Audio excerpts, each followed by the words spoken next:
Welcome everyone joining us on ondemand.cwf247.com. Brad Stutts and Nick D are in the booth, and Nick, it is the historic 350th CWF live event, and it is starting with a flurry in this television title contenders scramble match. The men who drew number 1 and number 2, Solomon Spades and Matty de Nero, kicking things off here. But Nick D, there's 4 more guys that are going to join this match, one every 60 seconds as the match rolls on. Well, Brad, like you said, this is going to be a match, and like you said, the winner of this match gets a future title shot at the CWF television title. Of course, even though this matchup, small package here, eliminations can occur at any time. Even though this matchup is much more fast-paced than, say, the 30-man Rumble that we have every year, even though this match is much more fast-paced than that, to draw 1 or 2 still puts you at a disadvantage. Oh, definitely. Your next entrant, please welcome Cecil Scott. And here's where that drawing is going to become important, because if Cecil Scott, who is entering the ring at this time, and Solomon Spades choose to work together, Matty D will find himself at a disadvantage. This is one of the key instances, Nick D, and how the luck of the draw is really important here. Like I said, even though this is going to be a fast-paced match, and it's not going to take the amount of stamina to win that it would take to win the 30-man Rumble, you still have got to capitalize on your advantages and try to overcome your disadvantages. And right now, as you can see, Matty D is at a disadvantage. Definitely. It's almost like right now it's becoming a handicap match between Cecil and Solomon Spades against Matty de Nero. Going against each other. Like I said, right now the Sabres are not favoring Matty de Nero in this matchup right now. Certainly Cecil with a big running knee, and now Solomon Spades raking at the face, taking you right inside the action there. Ladies and gentlemen, Mark James. Mark James is a big, bad, heavy hitter, and he is teeing off on Solomon Spades. Wow, Mark had came in, and it almost like he's on a mission. Good Lord, Solomon Spades got backdropped from the heavens.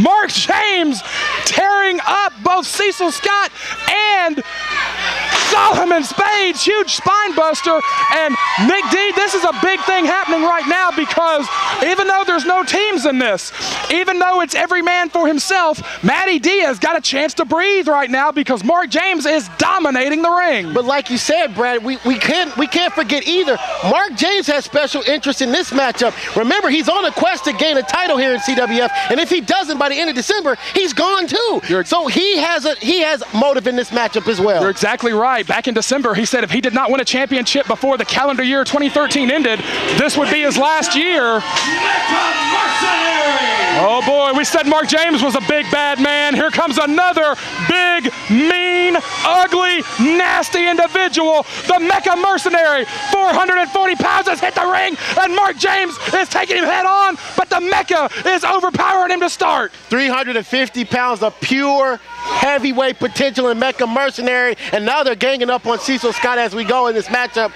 Oh, he passed 350 a long time ago. That's at least 430, 440. And right now, Cecil Scott and Mecha Mercenary, regular tag team partners here that have isolated Mark James. Now, this is going to be a very interesting story as this match develops.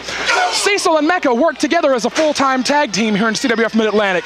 But if it gets down to the final 2, who gets the title shot? What do they do amongst themselves? Someone has got to face the television champion on June the 1st. Well, in times like this, like you said before, Cecil Scott going against Mecha, I think Cecil would give it to Mecha Mercenary. Oh boy, Big Aaron is going after Mecha, and Mecha just threw Cecil in the way. Mecha does not want a piece of Big Aaron. Aaron is chasing Mecha all over the ring. The rookie who has had issues with Mecha for months is teeing off on the big man.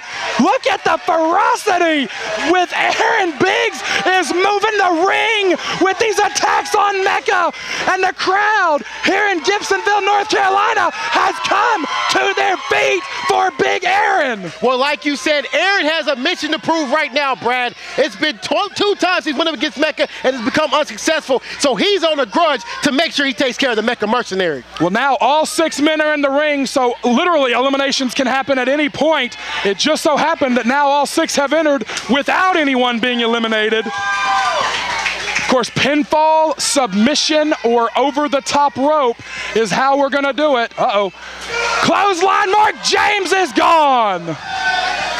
Mecha Mercenary with the huge clothesline. Wait a second. He is out to prove. Now with Mark James out, seems like he doesn't get that television title shot June 1st. There's only going to be one winner in this thing. Mecha and Cecil can work together as a team as long as they want, but it's still got to be one man that faces the television champ. Big clotheslines. I got to think, look at Cecil raking the eyes. I got to think the strategy here has got to be to stay away from one of these big men. Cecil trying to hold on, and Aaron tosses him. Cecil Scott is gone. Well, it looks like Cecil Scott doesn't have that chance to go for that television title as well. Cheap shot from Mecha Mercenary. We're down to 4 men in this contenders scramble match.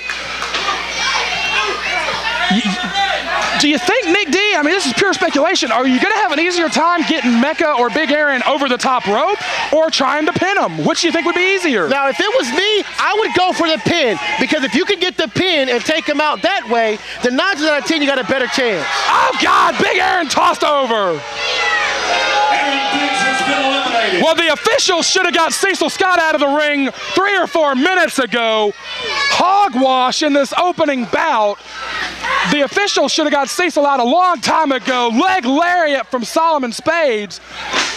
And De Niro is not going to have anyone show up to help him now, as 3 men have been eliminated, 3 remain. The winner will face the television champion Trevor Lee on June the 1st in his next scheduled title defense.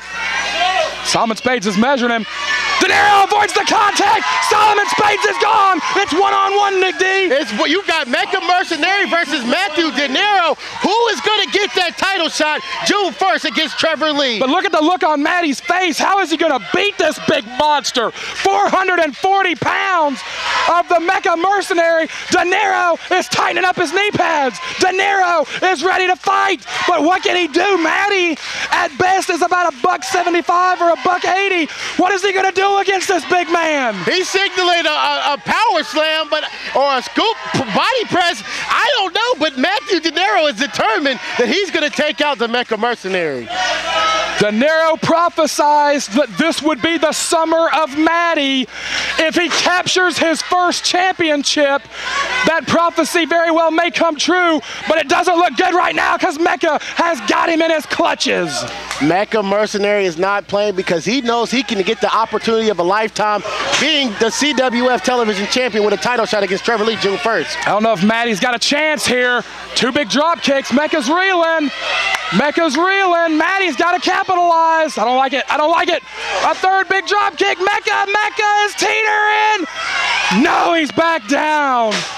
Matty is going to have to capitalize on any advantage to get this enormous human being either down for a 3 count, locked in a submission hold, or over the top rope. Those are his chances to win right now. Well, like you said, he tried to go for the over the top rope, and if it was me, I wouldn't personally go for that because that's a harder task at hand because of Mecha's size. If I were him, go for the submission, go for the pin, and get yourself out of there. He held on. He held on. Robbie Walsh says no. Red Jones and Robbie Walsh both say no. I don't think Mecha realizes that De Niro is still in this thing. De Niro is still in this thing. Boom! Big forearm. Could not budge him, though. Could not take him down. Didn't get the head scissors. Did not get the head scissors at all. Matty is throwing anything he can at the big man, but that head scissors did not work at all. De Niro has got to put either a combination or some big move together to get this big man out. Low bridge! He's out! He did it! He did it! De Niro has won it! De Niro has won it! Well, he has prophesized that this would be the summer of Matty. The winner, 9 minutes, 12 seconds, guaranteed TV title shot, June 1st, Matthew De Niro. He prophesied Matty. And if he captures the television title, the prophecy may come true. De Niro has won it. Are we really going to be in for the summer of Matty? There was a lot of guys